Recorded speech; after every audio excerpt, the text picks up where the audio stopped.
Halo teman-teman, selamat datang di channel Putri Novel Audio. Jangan lupa subscribe ya. Terima kasih. Episode 28. Sayang, kamu dan Kak Sania keluar dulu ya. Papa dan Mama mau bicara sebentar, ucap Bisma menghapus air mata putranya itu. Mendengar ucapan Bisma, Sania langsung membawa Rizky keluar dari ruangan itu. Melihat keduanya telah keluar, Bisma langsung menatap tajam Mala yang duduk terdiam di atas bangsalnya. "Apa maumu?" tanya Bisma menatap tajam wanita itu. "Kau bertanya apa mauku, kau sudah tahu sejak awal, jadi kau tidak perlu bertanya lagi," ucap Mala tersenyum sinis. Mendengar ucapan Mala, Bisma langsung terkekeh kecil. Dia mematap wanita itu dari ujung rambut sampai ke ujung kaki dengan tatapan yang tidak bisa diartikan. "Baiklah, tanpa aku bertanya aku sudah tahu apa yang kau inginkan. Kau menginginkan kehancuran dirimu bukan?" tanya Bisma tersenyum sinis. "Lihatlah dirimu, hanya karena dendam dan juga ambisi kau telah menghancurkan hidupmu sendiri. Kau membuat malu keluargamu dan diusir dari rumah. Bahkan sekarang kau juga kehilangan kakimu. Sedangkan kami, lihatlah, kami baik-baik saja," ucap Bisma tersenyum. "Kau memang baik-baik saja, tapi wanita itu," ucap Mala dengan lantang. "Oh, iya, aku sampai lupa. Karena ulahmu salah satu dari putri dari sahabatku harus kehilangan penglihatannya. Tapi asal kau tahu, dia hanya kehilangan penglihatannya. Sedangkan kau, kehilangan begitu banyak hal yang sangat berharga. Mulai dari keluarga, kedua kakimu, bahkan putramu satu-satunya. Tapi yang jauh lebih buruk lagi, kau telah kehilangan hati nuranimu. Kau sudah kehilangan semua yang ada pada dirimu.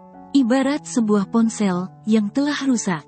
Awalnya kau itu sangat indah dan berharga, tapi sekarang kau hanya bisa dilihat, tetapi tidak ada artinya lagi," ucap Bisma tersenyum sinis.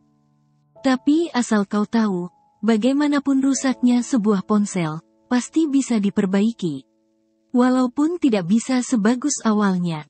Jadi semuanya terserah pada dirimu.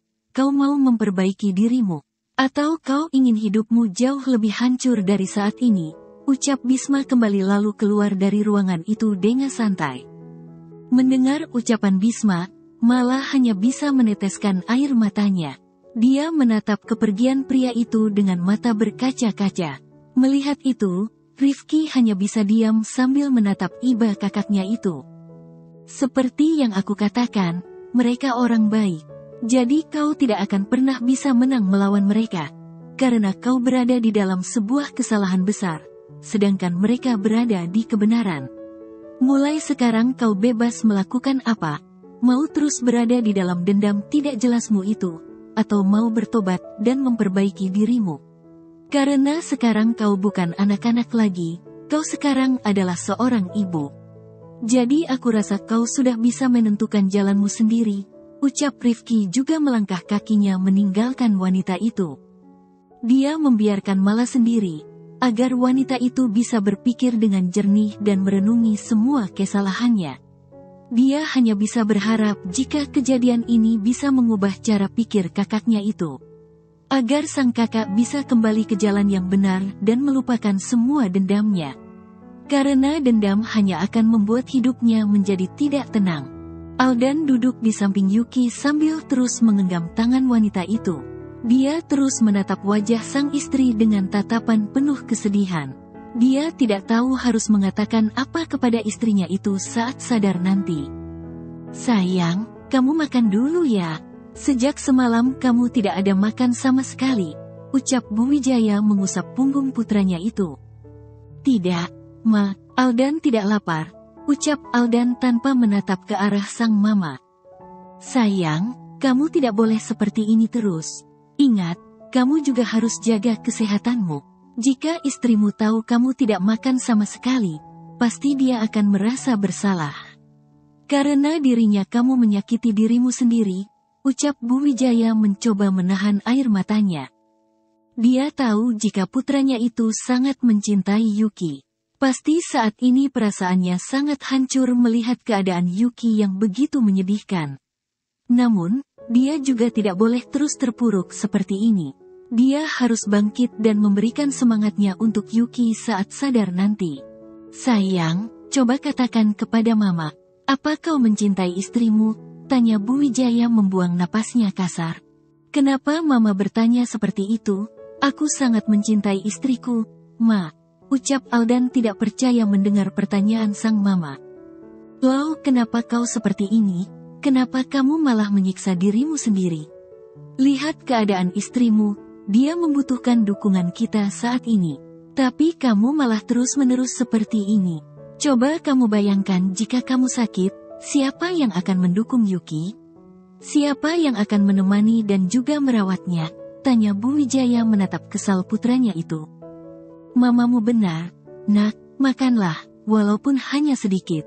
Karena sebentar lagi kamu membutuhkan tenaga yang banyak untuk mendukung Yuki. Jika kamu sakit, siapa yang akan mendukungnya? Memang kami semua ada di sampingnya. Tapi hanya kamu yang bisa mengerti dia. Karena di saat istri sedang sakit, peran suamilah yang paling penting untuk menyembuhkannya. Ucap Sinta mendekati menantunya itu. Tapi, Ma, lihatlah istrimu, dia membutuhkanmu. Sekarang kamu makan ya, ucap Sinta mengambil piring yang ada di tangan besannya. Dia menyuapi Aldan dengan begitu lembut, karena sekarang mama mertuanya yang menyuapinya. Aldan tidak berani untuk membantah lagi. Dia menerima setiap suapan yang diberikan Sinta dengan begitu lahapnya. Melihat itu, Bu Wijaya hanya bisa tersenyum haru. Dia merasa bahagia karena Sinta bisa menyayangi putranya seperti putra kandungnya sendiri. Namun, tiba-tiba dia merasakan jika tangan Yuki yang dia pegang mulai bergerak. Melihat itu, Bu Wijaya langsung berlari keluar untuk memanggil dokter. Mendengar Bu Wijaya yang memanggil dokter, Wildan dan Wijaya yang sedang menunggu di luar langsung berlari memasuki ruangan Yuki. Maaf, biar saya periksa dulu, ucap dokter mendekati Yuki. Aku di mana? Kenapa semuanya gelap? Tanya Yuki karena tidak bisa dimanapun. Anda sedang di rumah sakit, Nyonya. Anda yang tenang dulu ya, ucap dokter mencoba menenangkan Yuki.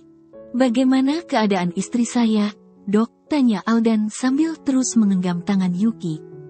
Keadaan Nyonya baik-baik saja, perban di matanya juga sudah bisa dibuka. Apa kita akan membukanya sekarang? Tanya dokter itu meminta izin. Mendengar itu, semuanya langsung saling lempar tatapan. Mereka takut jika mental Yuki akan hancur setelah mengetahui semua ini. Sedangkan Aldan hanya bisa membuang napasnya kasar sambil terus menggenggam tangan istrinya itu. Dia perlahan menganggukkan kepalanya menandakan jika dia setuju. Melihat persetujuan dari Aldan, dokter itu langsung bersiap untuk membuka perbandi yang menutupi mata Yuki. Melihat itu, semuanya hanya diam sambil terus berdoa agar Yuki bisa menerima kenyataan ini. Setelah membuka perban, dokter memberikan aba-aba agar Yuki membuka matanya secara perlahan. Namun, hasilnya sama saja, wanita itu tidak melihat apa-apa. Semua yang di depannya terlihat gelap. Kak, kenapa semuanya terlihat gelap? Tanya Yuki mencoba mencari keberadaan suaminya dengan menggerakkan tangannya. Melihat itu, Aldan hanya bisa menahan tangisnya. Dia meraih tangan wanita itu dan menggenggamnya dengan erat. Dia mencoba menarik napasnya pelan dan mengumpulkan semua keberaniannya untuk mengatakan yang sebenarnya kepada wanita itu. Sayang, kamu ingatkan kecelakaan yang menimpamu? Tanya Aldan menatap lekat wajah istrinya itu. Iya, aku ingat. Ada sebuah mobil yang melaju kencang ke arahku. Tapi tiba-tiba sebuah truk besar keluar dari rumah sakit, sehingga mobil itu menabrak truk itu. Jelas Yuki masih mengingat dengan jelas kejadian itu. Lalu mobil itu terguling ke arahku, dan serpihan kacanya mengenai matamu. Ucap Aldan tidak sanggup lagi membendung air matanya. Mendengar ucapan suaminya itu, Yuki hanya terdiam dengan air mata yang menetes membasahi wajahnya. Melihat itu, Wildan hanya bisa mengusap wajahnya frustasi. Dia berjalan mendekati putrinya itu lalu memeluknya dengan erat. Sehingga aku harus kehilangan penglihatanku, ucap Yuki lirih dengan air mata yang terus mengalir membasahi wajahnya. Mendengar kecelakaan Yuki dan Mala, Gracia langsung merasa bahagia, bahkan tidak ada sedikit pun rasa sedih si hatinya. Padahal salah satu dari korban itu adalah temannya sendiri. Namun, dia tidak peduli dengan keadaan Mala saat ini, yang dia pedulikan hanyalah balas dendamnya. Walaupun dia tidak bisa mendapatkan Aldan kembali, setidaknya Yuki dan Aldan juga tidak bisa bahagia dengan pernikahan mereka. Padahal pernikahan mereka baru beberapa minggu, tetapi mereka sudah mendapat cobaan yang begitu berat. Kenapa putri mama terlihat sangat bahagia hari ini? Apa ada kabar bagus? Tanya Bu Erwan melihat putri kesayangannya itu tersenyum sendiri. Tentu saja, Ma, aku sangat bahagia hari ini.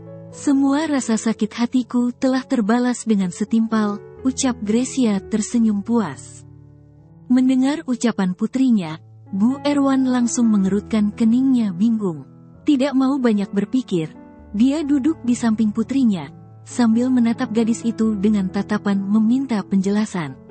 Tentu saja dia juga ingin mendengar kabar baik yang membuat putrinya itu bisa sebahagia ini. Coba ceritakan kepada Mama. Mama juga ingin mendengar kabar baik itu, ucap Bu Erwan duduk di samping Gracia. Dengan penuh semangat Gracia menceritakan semua yang telah terjadi kepada Yuki kepada sang mama. Mendengar cerita putrinya itu, tentu saja Bu Erwan merasa bahagia. Dia tertawa lepas di bawah penderitaan Yuki saat ini. Bahkan dia sama sekali tidak memperdulikan keadaan Mala yang kini harus kehilangan kedua kakinya. Padahal Mala telah membantu mereka untuk balas dendam, karena bagi mereka di saat mereka membutuhkan seseorang disitulah orang itu terlihat berharga. Namun, di saat mereka tidak membutuhkan orang itu lagi, maka mereka akan menganggapnya seperti sampah yang tidak ada gunanya lagi. Wah, ternyata pembalasan kita berhasil juga. Tentunya tanpa harus mengotori tangan kita, ucap Bu Erwan tersenyum bahagia.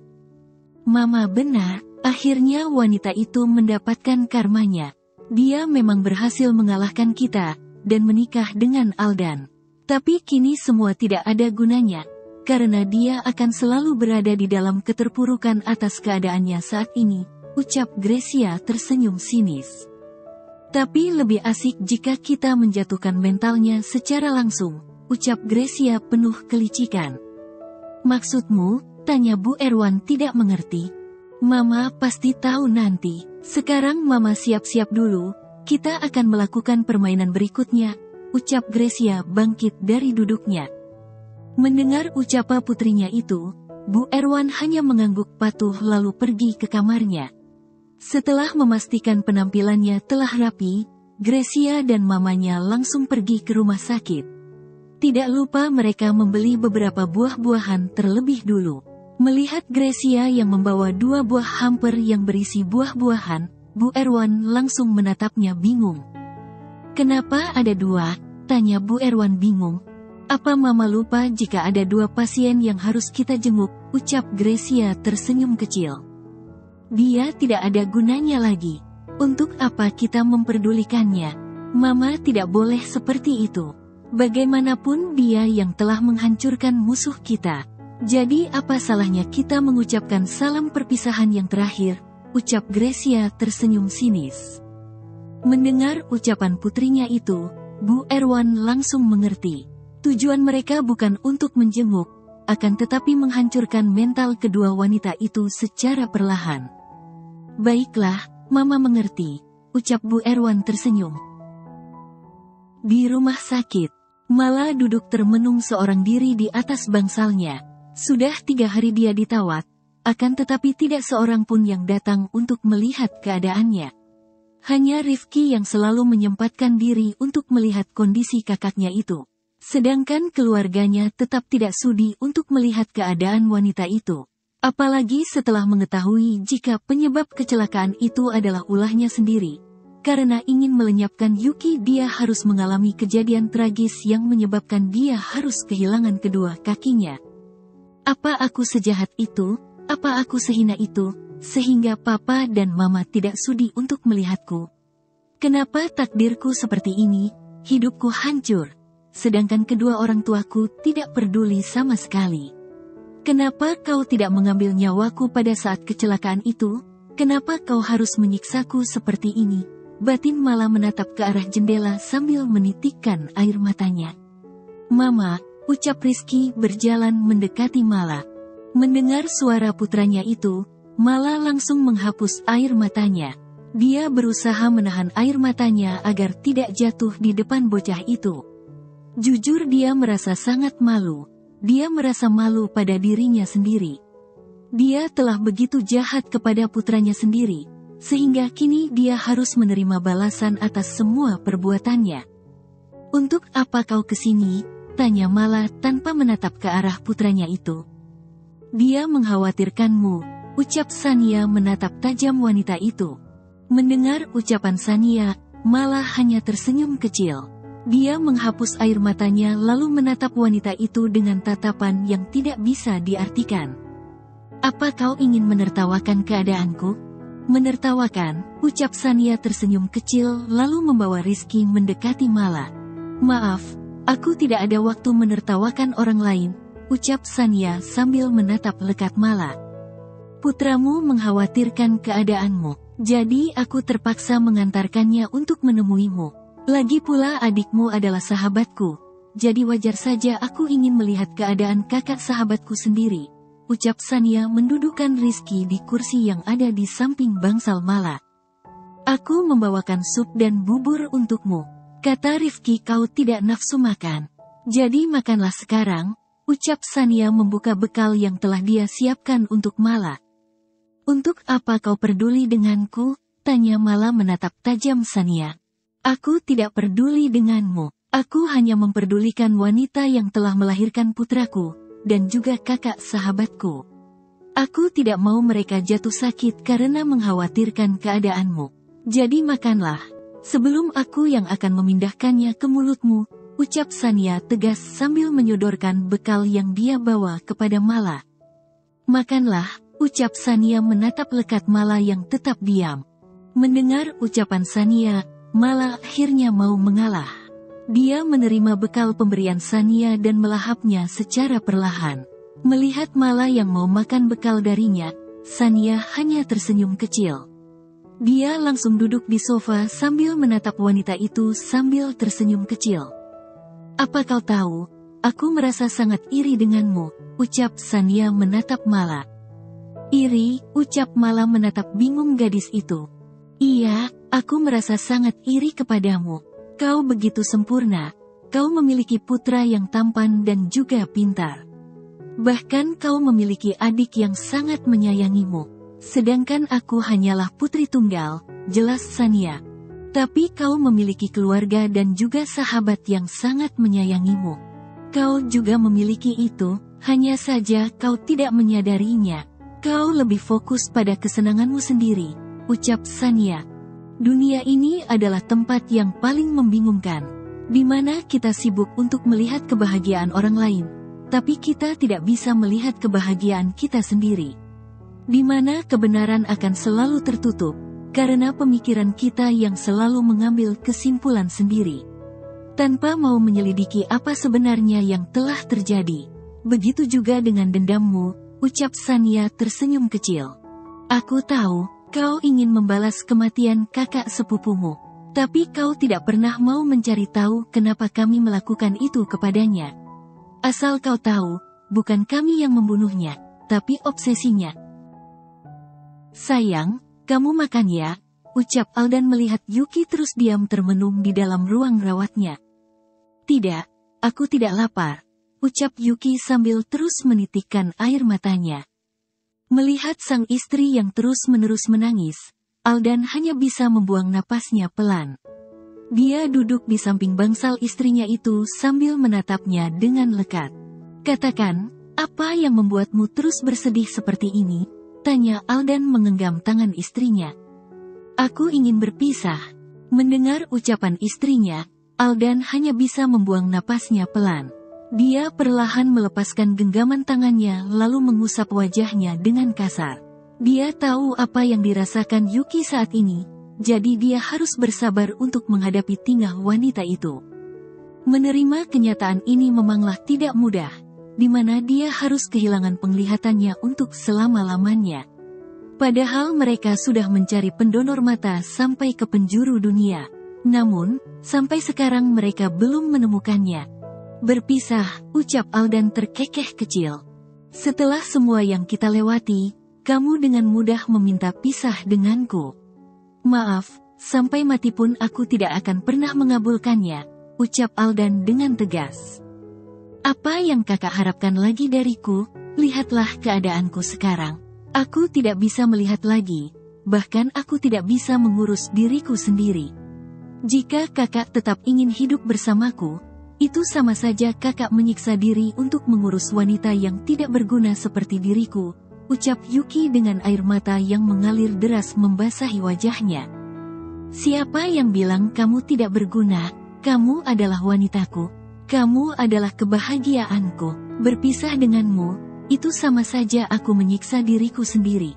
Aku tidak akan pernah melakukan hal bodoh itu. Tapi, Kak, tidak aku bilang.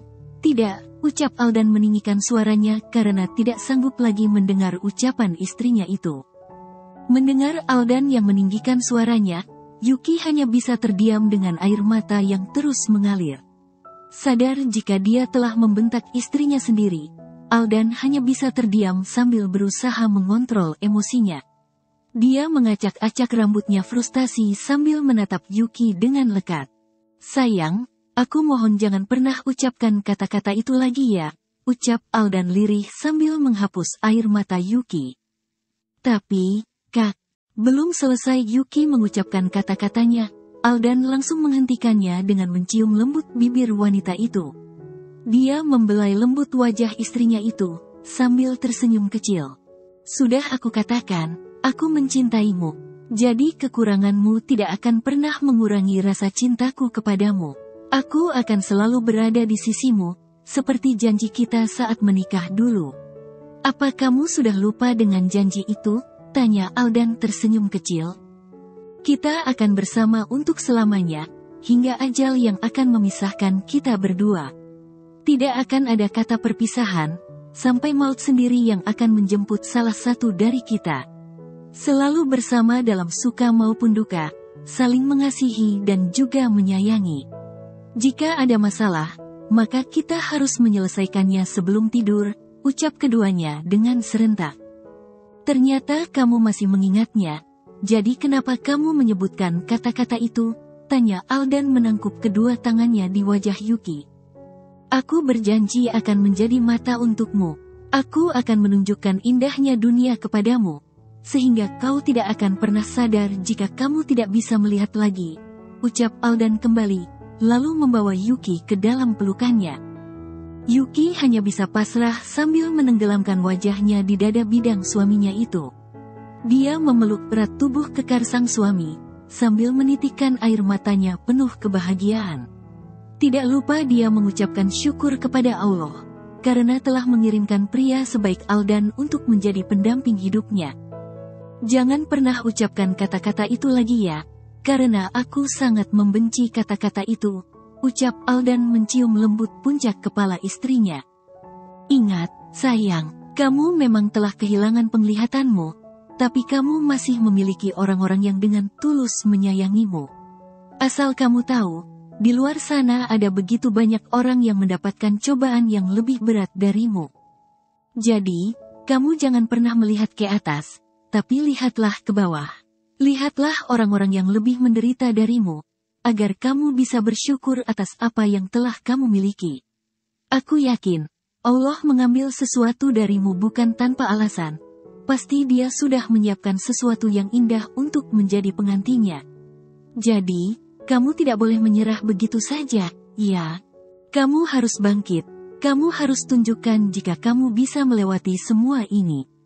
Karena kamu adalah wanita hebat, kamu adalah istriku, ucap Aldan sambil mengusap lembut rambut panjang istrinya itu.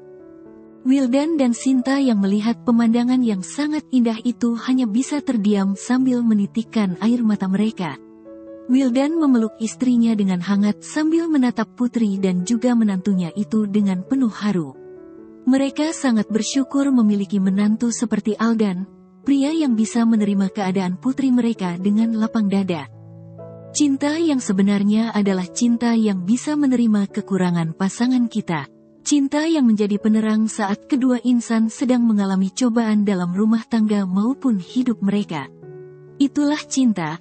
Selalu membawa kebahagiaan, walaupun kita sedang mengalami musibah yang besar. Kita bisa kehilangan sesuatu dalam hidup kita, tapi jangan sampai kita kehilangan cinta kita, ucap Wildan tersenyum. Mendengar ucapan mertuanya itu, Aldan langsung terkejut. Dia tidak menyangka jika ternyata kedua mertuanya itu sudah menyaksikan mereka sejak tadi. Dengan cepat dia melepaskan pelukannya, lalu berdiri untuk menyambut kedatangan kedua mertuanya itu. Papa, Mama, ucap Aldan menggaruk kepalanya yang tidak gatal. Ops, maaf, Papa bicaranya kekencengan ya, ucap Wildan menyadari jika kelakuannya itu telah mengganggu momen romantis putrinya. Papa sih, buat puisi di waktu yang tidak tepat, ucap Sinta mencubit perut suaminya itu gemas. Sayang, lihat Mama sudah masak sup ayam untukmu. Kamu makan ya, kamu sudah lama lo gak makan masakan Mama, ucap Sinta meletakkan rantang yang dia bawa di atas meja. Bersambung dulu ya teman-teman.